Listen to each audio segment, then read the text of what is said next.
de projecteur sur l'Afrique qui bouge à travers les innovations et les expériences qui font bouger les lignes. Une occasion de réfléchir aussi sur la marche de l'Afrique avec notre invité. C'est l'heure d'Initiative Africa. Bienvenue à toutes et à tous. Voici le sommaire de votre magazine. Rencontre avec Blaise Pascal Tanguy, ce Camerounais a étudié les mathématiques avant de succomber à sa passion pour le cinéma. Réalisateur de documentaires sans concession sur l'Afrique, il convie cette semaine le public et les professionnels à Paris au festival L'Afrique et son cinéma. C'est notre invité du jour. C'est pas toujours très valorisant. Et on s'est dit, voilà, on va lancer un festival où on choisira des films qui valorisent un peu, qui donnent une image contraire à ce qu'on a l'habitude de regarder de l'Afrique. Écoutez du jazz à Lagos, cela se passe au Truth Club, l'une des adresses les plus cotées de la métropole nigériane, où nous attend le trompettiste Etuk Ubong. Il y a eu ce jour où un trompettiste est venu jouer dans notre église. Après le service, ma mère m'a emmené chez le trompettiste et m'a remise à lui en disant qu'elle voulait qu'il m'apprenne à jouer de la trompette. Son nom était Etop Adolphus. Le cinéma nigérian s'exporte bien au point de voyager chaque année à Paris pour 4 jours de projection. Coup de projecteur sur un festival pas comme les autres. Les vidéos que nous produisons sont de meilleure qualité. Mais elles resteront toujours des films faits par des Nigérians pour des Nigérians, avec nos histoires. Nous ne perdons pas notre essence.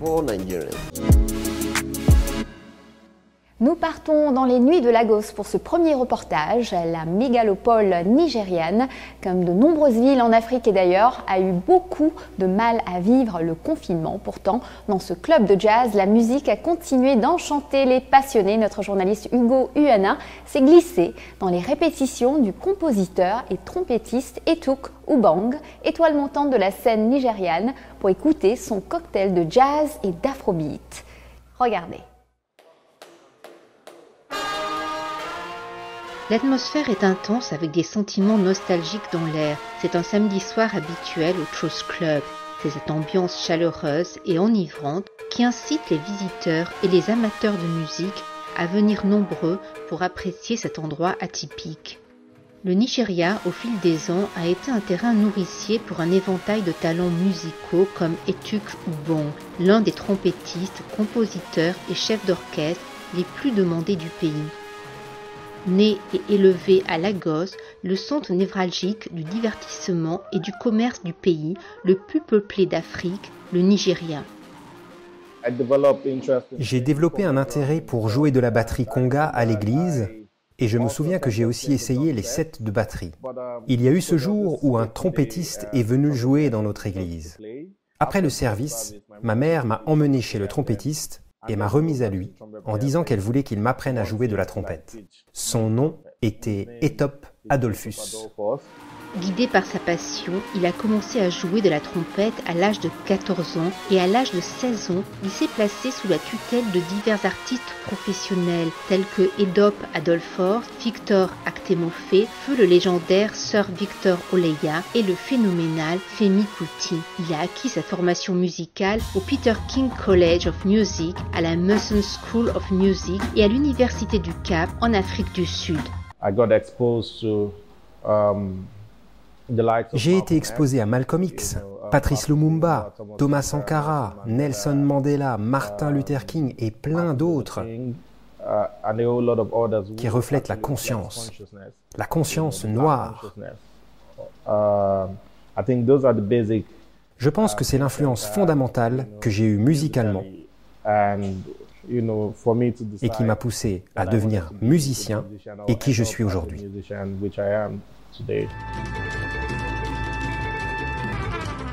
Son inspiration du jazz, de l'afrobeat, de l'ecombie, du highlife et des éléments terrestres, vent, eau et feu, forge sa philosophie musicale qu'il appelle Earth Music ou musique de la terre, une incarnation du mélange de musique qu'il propose de son lieu de prédilection, The Truth Club à Lagos. We all know what truth is all about. Nous savons tous ce qu'est The Truth Club. C'est un centre musical où les gens sont autorisés à entrer pour montrer leur talent et ont la capacité de pouvoir dire la vérité sur la société dans son ensemble. And as a manager here, we tend En tant to que make manager ici, nous avons place tendance à créer accommodating for people un endroit and, chaleureux, put things convivial in et en order même temps organisé for de a manière à successful proposer program un here. beau programme ici. So, like our weekly activities, Nous opérons from Monday 24 heures to du lundi Sunday, au we dimanche. operate 24 hours. Eh bien, pour moi, le processus d'écriture de ma musique et de composition de ma musique, des chansons que j'écris et j'interprète, sont essentiellement liés au fait que j'ai besoin d'éduquer les hommes et les femmes sur l'Afrique, qui est un peu la pomme de la discorde dans mes pensées.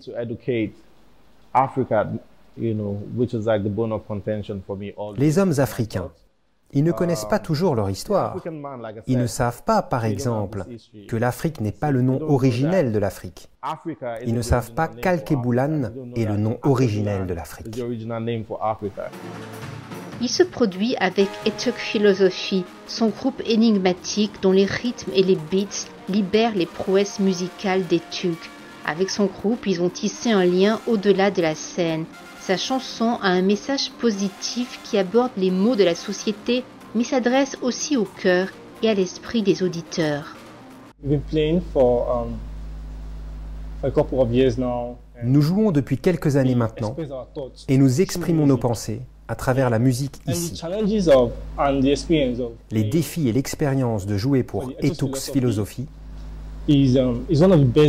font du groupe l'un des meilleurs groupes au monde, car il comprend des instruments et des instrumentistes incroyables.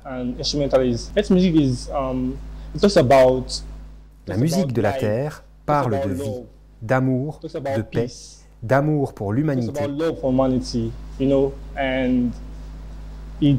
et elle rassemble, crée l'unité. Nous exprimons nos émotions à travers cette musique.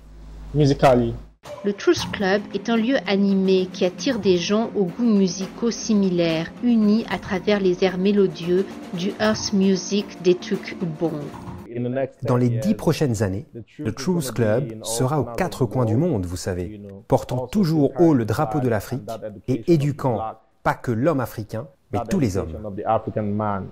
Avec 2 albums et un extended play, il s'est produit sur différentes scènes en Afrique et même au-delà, avec plus de 10 000 ventes de billets. Sa chanson Black Debtor était numéro 2 sur la Corner Playlist sur Apple Music Jazz et son album Africa aujourd'hui figurait dans le top 10 de la playlist de la BBC 3 Radio. Il dirige une nouvelle génération d'interprètes de musique de jazz et d'amateurs de son genre assez rare de musique de la terre, Earth Music comme il l'appelle. Je vous le disais en titre, notre invité du jour convie cette semaine à Paris les passionnés du 7e art au festival L'Afrique fait son cinéma. Un événement rendu virtuel à cause du confinement, mais qui demeure une plongée dans le cinéma du continent avec une foule de films à l'affiche. C'est la 2e édition de cet événement qui veut contribuer à mieux faire connaître le cinéma africain aux Parisiens, comme Blaise Pascal Tanguy l'a expliqué à Laurent Soustras et à Thierry Schiller. Blaise Pascal Tanguy, bonjour. Vous êtes réalisateur, producteur et délégué général du festival L'Afrique fait son cinéma. Pourquoi ce festival est-il important ? Je pense qu'il est très important pour nous, important ce festival, pour nous déjà, parce que nous sommes tous des cinéastes, et pour tous les autres cinéastes à travers l'Afrique et ailleurs, parce que ce n'est pas uniquement un festival africain, mais il est afro-descendant aussi. Et il est ouvert un peu, parce qu'il n'y a pas que les films africains, on a 2 ou 3 films qui ne sont pas faits par des Africains. Voilà. Il est important parce que ça nous permettra de mettre en lumière ce que nous faisons, de faire connaître au monde ce que nous réalisons, ce que nous produisons. Voilà. Et il y a à peu près 2 conférences. On a 2 conférences, une sur les coproductions Europe-Afrique, et on fera une table ronde qui va réunir tous les organisateurs de festivals en région Île-de-France. Question d'essayer de voir comment est-ce qu'on peut mutualiser nos efforts, travailler ensemble pour avoir des événements beaucoup plus forts, beaucoup plus impactants.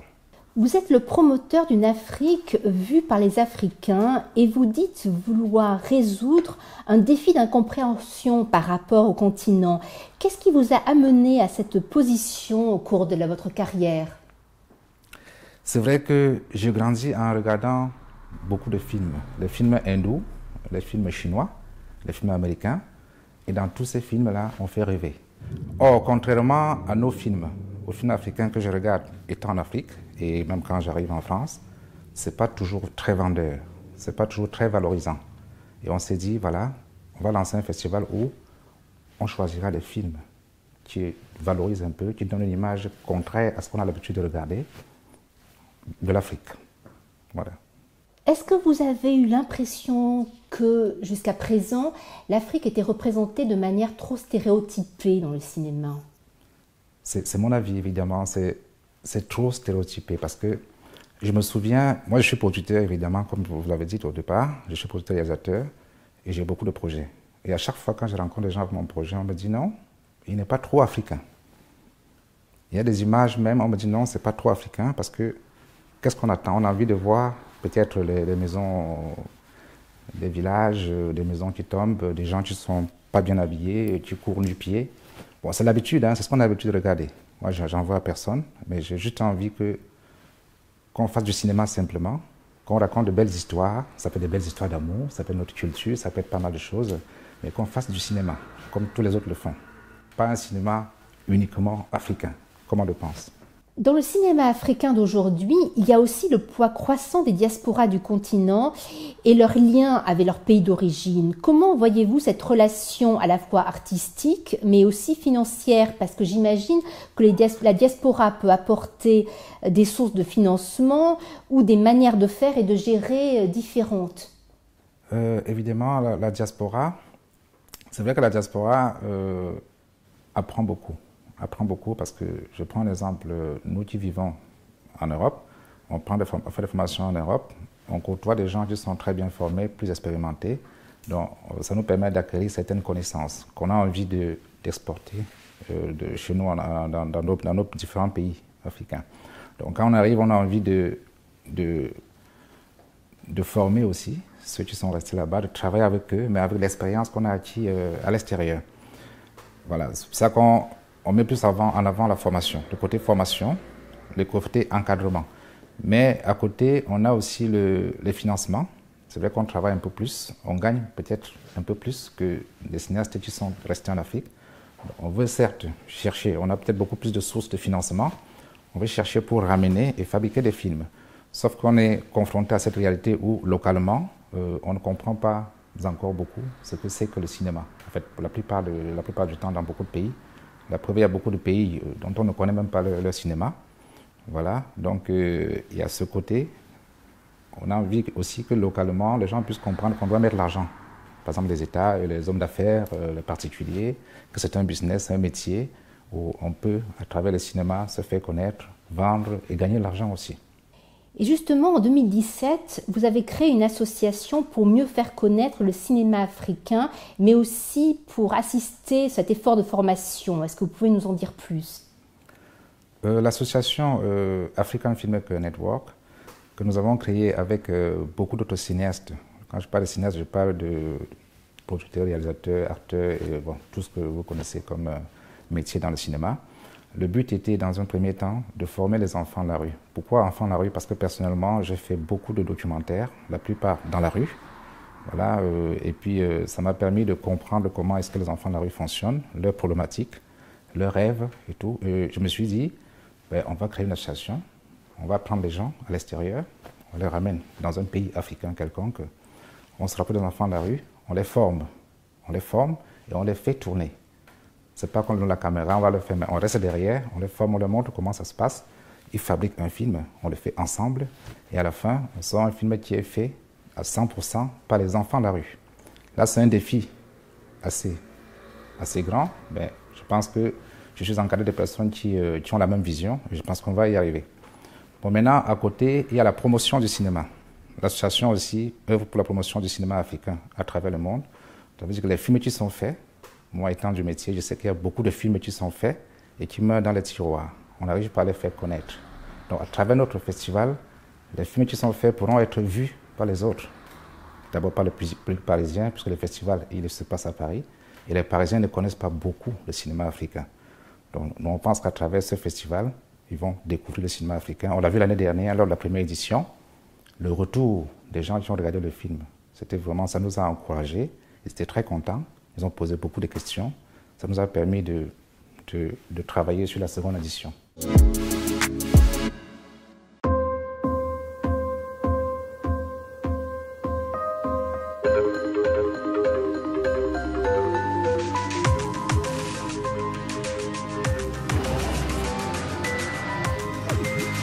Se mobiliser, réinventer, continuer à avancer. Nous sommes à vos côtés.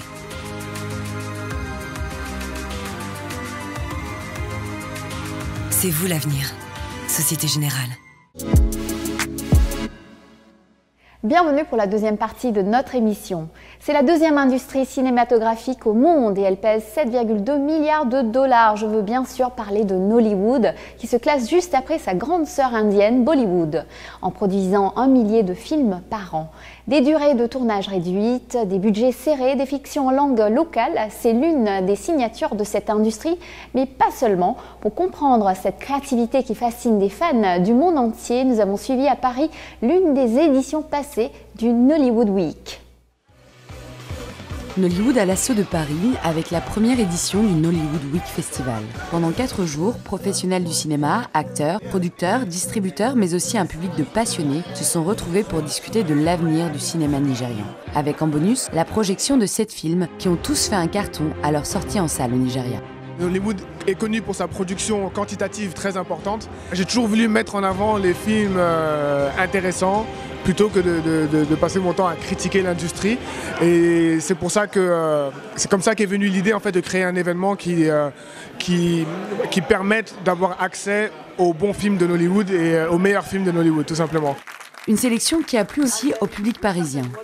J'ai vu les 7 films et donc c'est 7 genres assez différents. C'est un cinéma émergent, donc c'est assez intéressant de voir la diversité des problématiques qui sont abordées. Elles ne sont pas habituelles. Certains sont très bien, d'autres un peu moins. Mais globalement, ouais, très content d'avoir découvert le cinéma nigérien. Yeah, I did enjoy it. I enjoyed it a lot. It was fun. J'ai beaucoup aimé ces films. C'était drôle, vraiment bien fait. Ils racontent de bonnes choses sur le Nigeria, mais abordent aussi des aspects plus compliqués, plus difficiles. Je pense qu'ils permettent de mieux comprendre notre culture.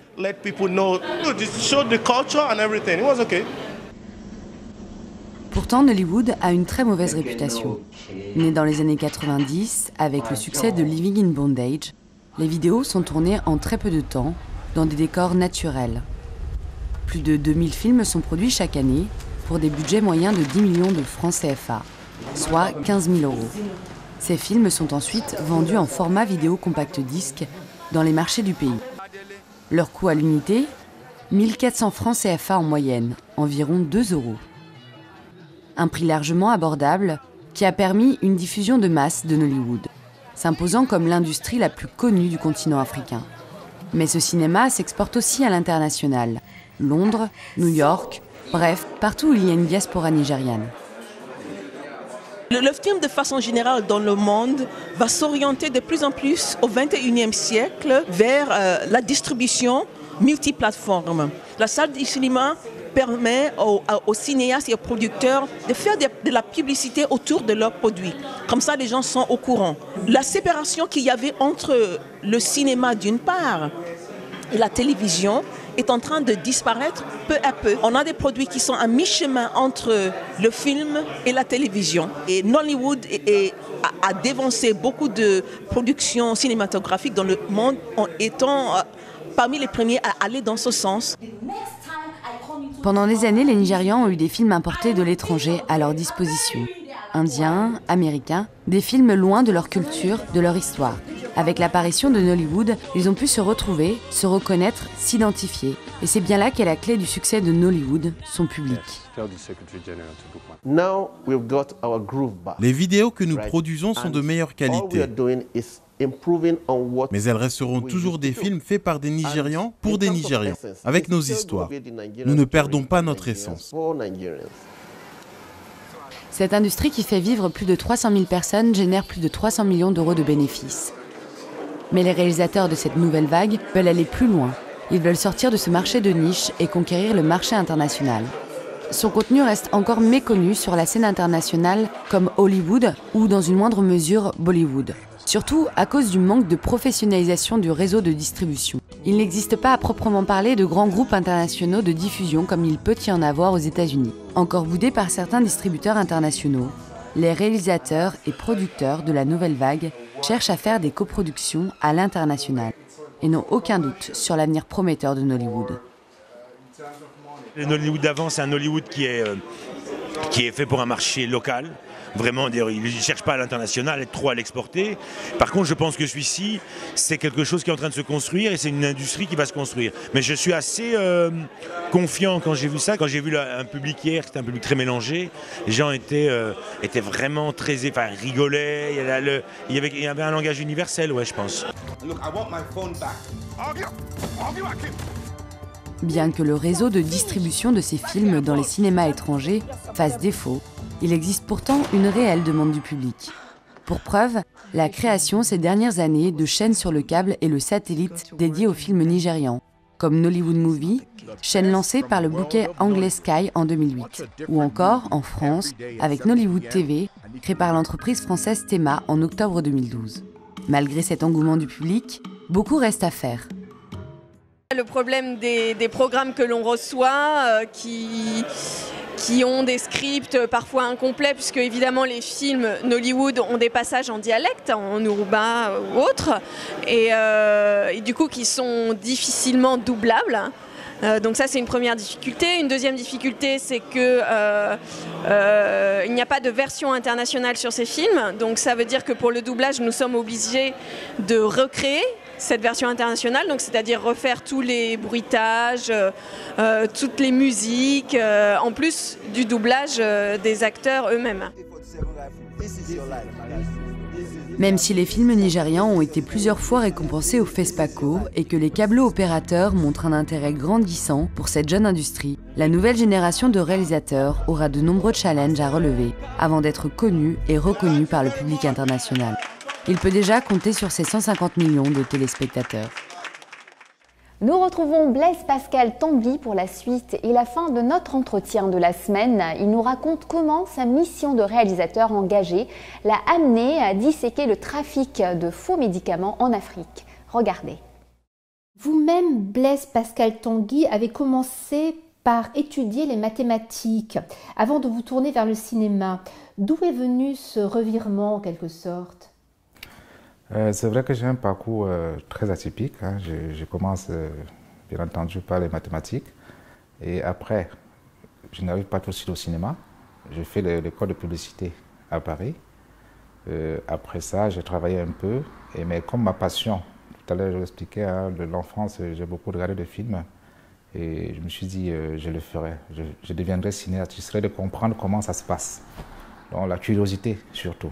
Donc, je me lance dans le cinéma, je fais une formation en réalisateur cinéma et voilà, c'était parti. J'ai démarré en 2004 en créant ma boîte et depuis là j'ai fait pas mal de films et je travaille sur pas mal de projets aussi. Votre film Tueur silencieux sur les faux médicaments a ouvert la voie à une réalisation de documentaires engagés. C'est votre marque de fabrique, cette dénonciation des problèmes de la société africaine? C'est clair, curieusement, tous mes films, jusqu'aujourd'hui, tout ce que j'ai fait comme film, c'était dans la rue. Je ne dénonce pas seulement, mais j'essaie de... Par exemple, les documentaires que j'ai fait avant, qui étaient sur les métiers de la rue, j'essaie de montrer que malgré ce qu'on pense, hein, parce qu'on voit les enfants, les gens qui traînent dans la rue, ils vendent pas mal de choses, hein, qu'ils s'en sortent, voilà, au prix de beaucoup d'efforts. Donc c'était ça le premier objectif. Et le documentaire Le Tueur silencieux, c'est pourquoi le tueur silencieux déjà, parce que beaucoup de gens ne se rendent pas compte. Ces médicaments vendus dans la rue sont la plupart du temps soit périmés, soit mal conservés. Et quand ils sont mal conservés, je ne suis pas médecin, hein, je m'inspire de ce que j'ai appris en tournant le documentaire. Quand ils sont mal conservés, ils deviennent des poisons. Et beaucoup de gens en meurent sans se rendre compte. C'est-à-dire, j'ai mal au ventre, je vais dans la rue, je prends un médicament, je le consomme, et il me tue. Et on ne saura jamais que c'est ce médicament qui m'a tué. C'est pour ça qu'on parlait de tueur silencieux. Et dans l'enquête, nous nous sommes rendus compte, enfin, je me suis rendu compte en faisant le film, que c'est une très grande mafia. Beaucoup de gens en profitent, du haut en bas, je veux dire. Et ça rapporte plus que la drogue. Parce que le médicament, certes, il est dans la rue, il n'est pas arrivé au hasard. Ce n'est pas ceux qui sont là, tu le vends, tu le fabriques. C'est vraiment le bout, c'est le bas de l'échelle. Parce que c'est toute une chaîne, c'est toute une mafia. Et ceux qui vendent là, c'est vraiment le bas de l'échelle, quoi. Ce travail de documentariste engagé, est-ce que il est dangereux? Vous recevez des menaces régulièrement? Oui, pendant le tournage de Tueurs silencieux et d'autres documentaires, j'ai eu beaucoup de menaces. Voilà, j'ai commencé un documentaire, par exemple, sur les églises réveillées, j'ai eu des menaces, j'ai arrêté. Celui sur le Tueur silencieux, on a eu beaucoup de menaces. Il y a beaucoup d'images, qu'on n'a pas pu utiliser, parce que voilà, on nous a demandé de ne pas l'utiliser, on n'a pas utilisé. Mais voilà, j'essaie de sensibiliser la population, qu'ils comprennent que c'est dangereux, ces genres de médicaments, qu'ils essayent de se rapprocher des pharmacies ou des circuits classiques, réglementaires, plus sécurisés, pour acquérir leurs médicaments. Vous êtes aussi un producteur. Est-ce que de votre point de vue, c'est l'argent qui manque le plus au cinéma africain? Bien entendu, c'est l'argent qui manque aux cinéastes africains pour faire de vrais films. Mais je pense que la base, c'est d'abord la formation. C'est beaucoup plus la formation. Parce que beaucoup, malheureusement, ne sont pas formés. On n'a pas de grandes écoles de cinéma en Afrique. Et tout le monde ne peut pas voyager pour aller se former ailleurs. Il y a beaucoup de gens qui se lancent comme ça, ils veulent faire des films. Et puis voilà, on a le résultat qu'on a. Parce que, comme disait un grand réalisateur américain, pour faire un film, il faut une belle histoire, il faut une belle histoire, il faut une belle histoire. Et une belle histoire, il faut savoir la raconter. C'est-à-dire qu'il faut un très beau scénario. Et côté scénario, on a vraiment un souci. Nous avons un souci. On n'arrive pas encore à écrire de beaux scénarios. Et après le scénario, il faut l'argent. Il faut l'argent, bien sûr. Même si on fait des formations, après, il faut l'argent. Il faut beaucoup d'argent pour faire un film. Parce qu'on a beau dire, on va se débrouiller, on va faire rapidement un film et le porter à l'écran. La preuve est là, on voit ce que ça donne. Nos films ne sont pas beaucoup exportés, ne répondent pas aux critères internationaux et donc forcément ne passent pas dans beaucoup de grandes chaînes à travers le monde, ni dans beaucoup de grands festivals à travers le monde parce que voilà, la qualité n'est pas là, l'histoire n'est pas bien racontée, le jeu d'acteur n'est pas bien assuré et donc forcément les gens refusent nos films. D'abord, il faut qu'on pense à se former et après, l'argent, je pense que l'argent pourra suivre. J'ai la foi, j'y crois. Finalement, vous travaillez aujourd'hui sur de nombreux projets. Est-ce que vous pouvez nous en dire plus?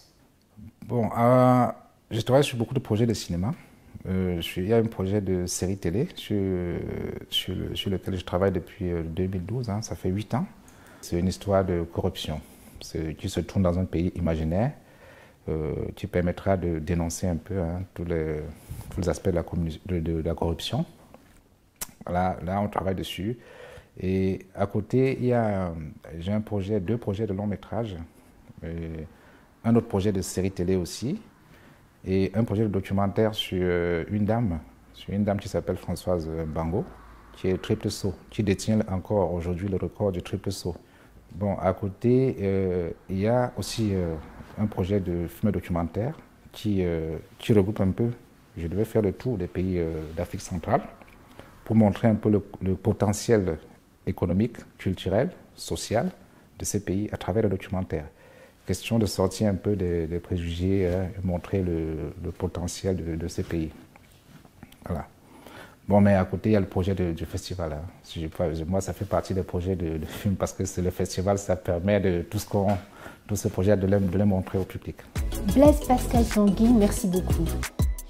Voilà, Initiative Africa, c'est fini pour aujourd'hui. Vous pouvez retrouver l'interview de Blaise Pascal Tanguy ainsi que nos émissions sur le nouveau site internet africaonair.com et bien sûr également sur nos réseaux sociaux. N'hésitez pas à liker, partager et commenter avec le hashtag Initiative Africa TV Show.